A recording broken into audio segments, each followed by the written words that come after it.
This morning, Respawn launched a video that gave us our first look at the new arena gameplay for Season 9 Legacy. But they also hinted at a whole bunch of other things and cleared up a lot of other speculation that we've had to this point. Now, they managed to give us a whole lot of information in not a lot of time, so I'm going to give you my live reaction, then we're going to break it down in detail to catch anything that you might have missed. I'm Brad from Last Call Gaming. Let's tap into it.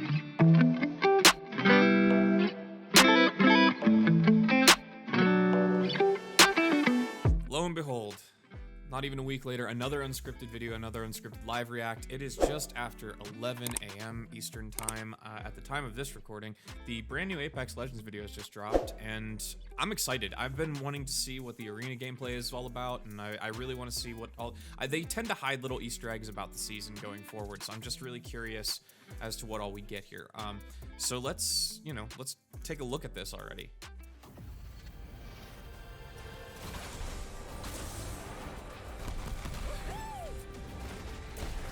Okay.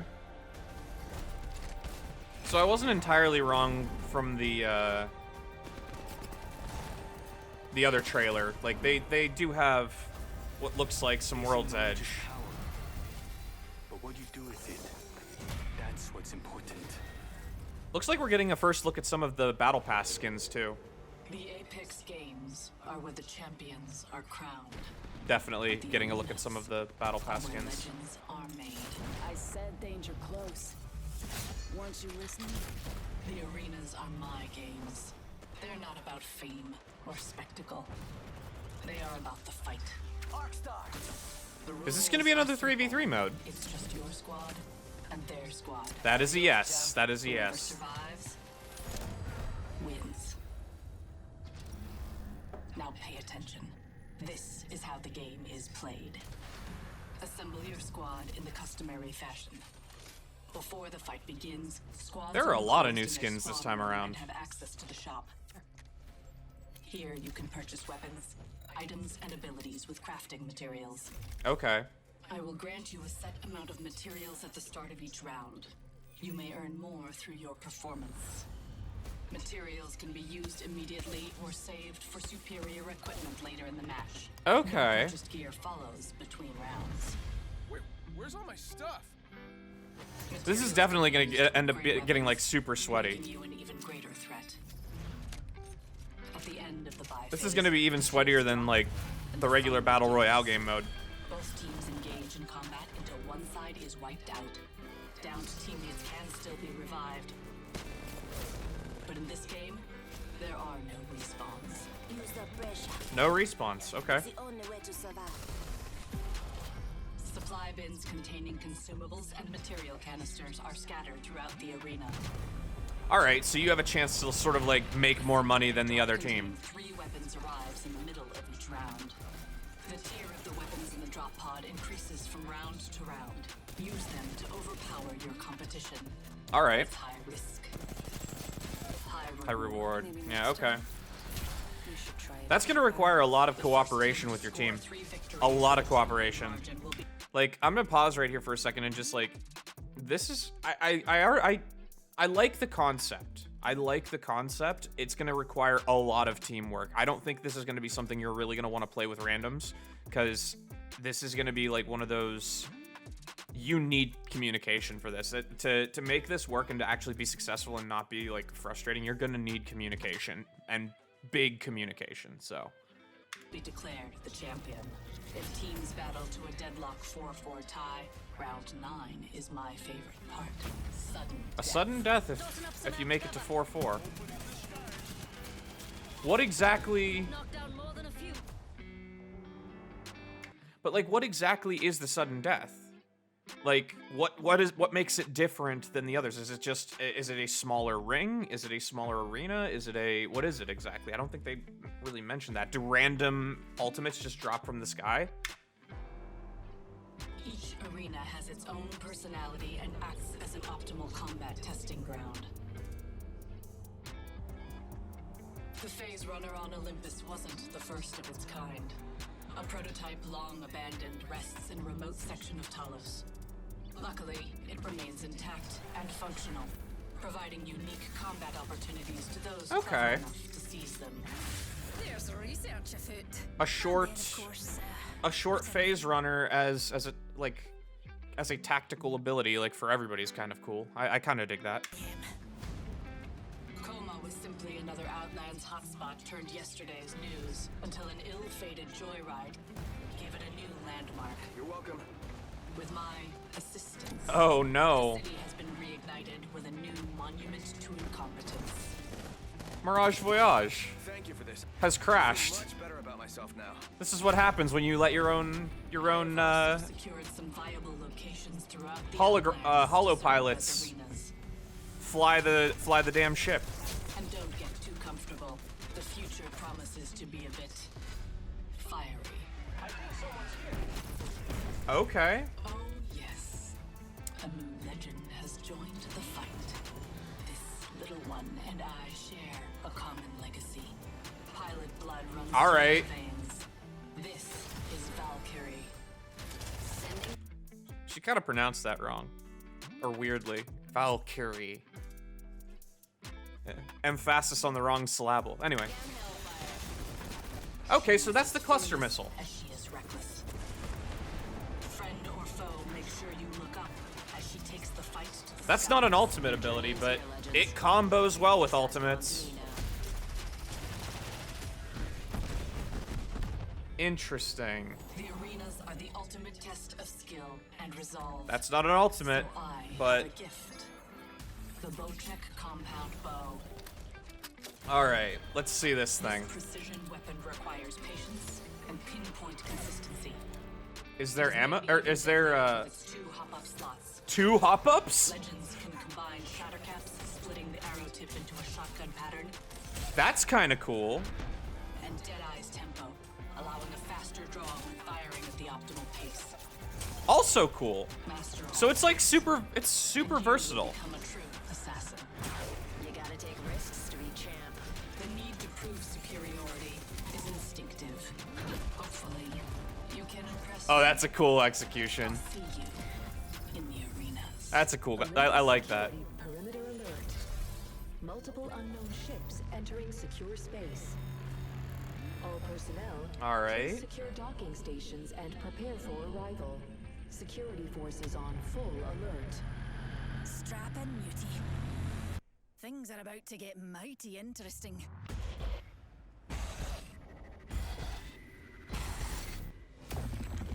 What?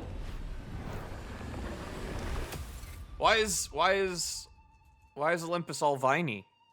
But why? That trailer was super hype. Let's break this down a little bit. Because there were some things that I caught that give us more clues into what's coming. And yeah, let's go back into this and go a little section by section. I will say to start out that I'm a little disappointed that it is a 3v3 format. I was kind of hoping that it would be like free-for-all single-player mode, and I know like a lot of the community's been asking for like a single-player mode for a while. They've been asking for it in the main like battle royale section of the game. This would have been a great opportunity to implement that. That being said, like it's a nice change of pace. It seems to be like it's an interesting format. It's kind of nothing new under the sun. Like it sort of has a similar vibe to some game modes in other games that are currently out there. That's okay though.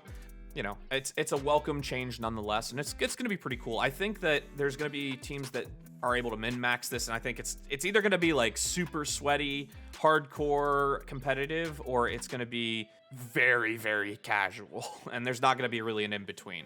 But I do think that like it's going to be cool to watch pros try to play this, and I think so. Like they definitely have an opportunity here. Custom tailored maps. This is what I'm talking about.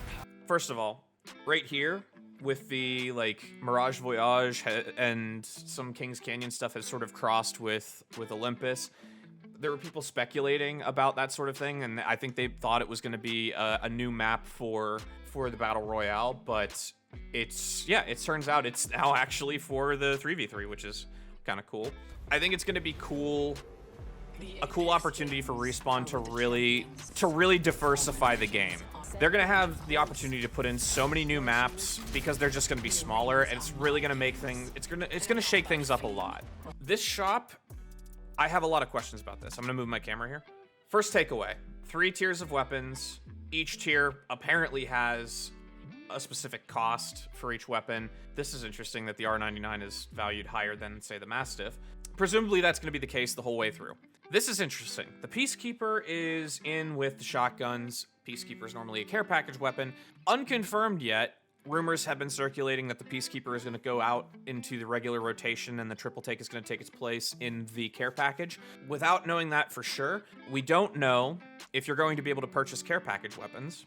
If you are, the Peacekeeper is valued at the same price as the Mastiff, which seems a little off to me, but whatever. The interesting thing here is that you also have to purchase your abilities.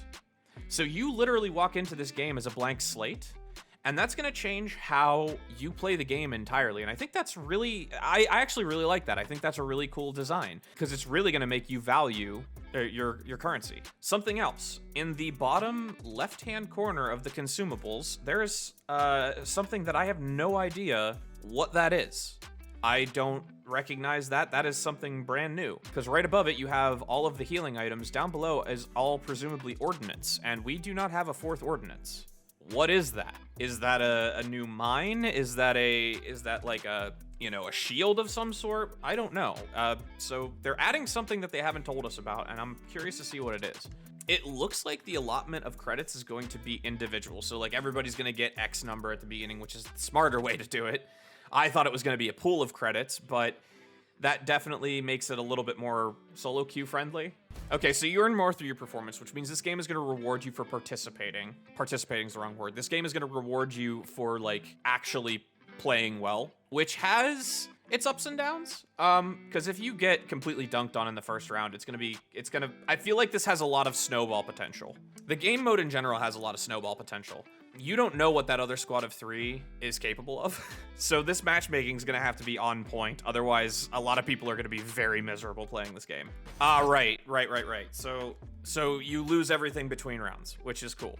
That limits it at least a little bit. What's nice is that these maps, for the most part, look like there's a lot of hard cover. Like, the sight lines are not nearly as wide. Like, yeah, you could have someone over by the spawn point, maybe hiding with a rifle, but this really does sort of, at least on the surface, what it looks like is it really promotes aggressive, active gameplay. Now, these airdrops are the part that I was talking about. You really, really, really need to coordinate with your team. Because my guess is it's going to be something like a shotgun, a SMG, a sniper rifle kind of deal. I think it's going to be 3 very different weapons. Or maybe it's randomized. I don't know. Maybe you end up with like 3 R301s that are kitted out or something. Like, that's fine. But like, if it's randomized, you're really going to have to coordinate with your team and be like, all right, who's good with this? Who's good with that? You know, who's most comfortable doing this and this and this, that kind of thing. 3 victories with a 2-win margin mean that this, if it doesn't snowball, these games could go on for quite a while. That being said, maybe not. I think this 3v3 format, especially with coordinated teams, these are going to go by really quickly. Unless the matchmaking's super good. If the matchmaking is super good, these could end up being some really quality games. But otherwise, like, if you end up in a team that's just like slapping you in the face, this could go by very, very fast. If teams battle to a deadlock 4-4 tie, round 9 is my favorite part. Sudden. I still don't know what the sudden death difference is, because it looked like maybe everyone started with ultimates or random ultimates just sort of happened in the area. It's not that's not clear, so I'm very curious as to what happens in sudden death. Maybe nobody gets anything. Maybe you get like 1 weapon or something. I don't know. I'm very curious as to what that is. This map does look really cool. The Mirage Voyage map is really, really cool looking.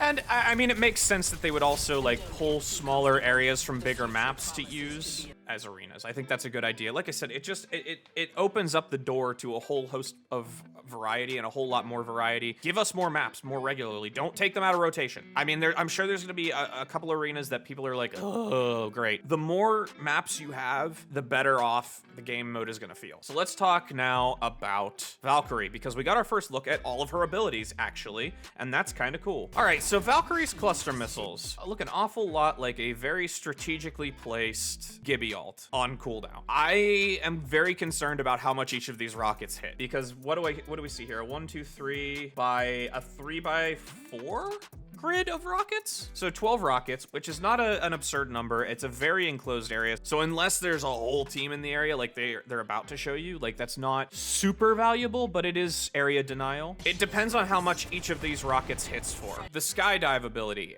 unclear from that gameplay moment, but are your teammates allowed to use abilities while skydiving in her ultimate? Because that might be kind of broken. Because you could literally just reposition and drop on a team and throw ultimates at them from the air, and I feel like that's not a good idea. This kind of combo, like I said, having like a smaller Gibby on cooldown feels like it could be overpowered. It really, really entirely depends on how much each rocket hits for. Because here they're showcasing it as killing an entire team, knocking an entire team or whatever. If that's the case, if it can do that, might be a bit much. Again, it's gonna depend on what the damage numbers actually are. We're gonna have to see. The bow check compound bow, I am very interested in. What I cannot tell is if there is projectile drop. I'm sure that there's projectile drop after a certain range, but it looks like even at this mid-range that the shot goes where you're aiming. There is no like, oh, you have to account for drop. It looks like it's straight up almost hit scan, which I'm sure it's not. I'm sure there is like some level of timing to it because it is a projectile weapon, but we'll see. It has two hop-up slots. I don't know if that means you can have two at the same time, or if there are two different hop-ups it can use. Not clear entirely. I like the idea of both of them though, not together. Okay, so yeah, you can combine the hop-ups. That makes this like super versatile, but also another thing that could be a little bit broken. If we're being completely honest. The shatter caps, I like the idea that this can become a shotgun. I like the idea that you can carry this around and have a close range kind of thing. The speed loader for this is a little bit, again, it all depends on the damage numbers. But if you can combine both of these, I feel like you're just gonna be melting people up close if you know how to use it. Like if you spend the time with this, I think this could be a very dangerous weapon from the looks of it. Very hard to tell how it's actually gonna play against real players. But I think what's nice, actually what's really, really cool, and this is definitely a playstyle I think people are going to adopt with this weapon, it's gonna be a collector's weapon, right? You're gonna pick this up and you're gonna try to find the hop-ups, and then you're gonna customize the bow throughout the game. Because remember, you can detach hop-ups at any given time, so you can put those in your inventory slots. If you have this weapon, I think it'd be a really cool idea to if you can find the hop-ups, or even when some of them are on crafting rotation, right? You pick this bow up, you take it with you, and then as the game progresses, this becomes like a very suitable mid to end game weapon if the numbers are right? Because like you have the range, you have the range, so you can technically like take engagements from farther distance, and then as the fights start to condense, as the rings condense, as you start to get further into the game, you can add hop-ups to make that a close range weapon. So like all of a sudden, all right, now we're in final ring, all right, the fight's gonna be close up. You can engage from a distance, and as you push in, you can adapt the weapon to make it like a shotgun, so when you get to that close range final fight, you're like, all right, we're good to go. This is really cool, actually. I was very skeptical about this weapon, but like there's a lot of versatility and possibility here. It's like a connoisseur's weapon almost. Like it's one of those things like, oh, if you do this, you have strategy at your disposal. I think that's going to be a very cool addition. I'm very excited about it. Now, the more I think about it, like my mind's just racing with all kinds of things you could do with it. But yeah, I think that's all there really is to talk about with this for right now. And so there you have it. Are you as hyped for Season 9 Legacy as I am? Let me know down in the comments. Did you catch anything that you think that I missed? Let me know as well. I think these are going to be great additions to the game. Valkyrie looks awesome. The Bocek bow looks awesome. There is a decent chance that both of them will show up broken, but I'd rather they be a little bit overpowered than be underpowered and kill the hype.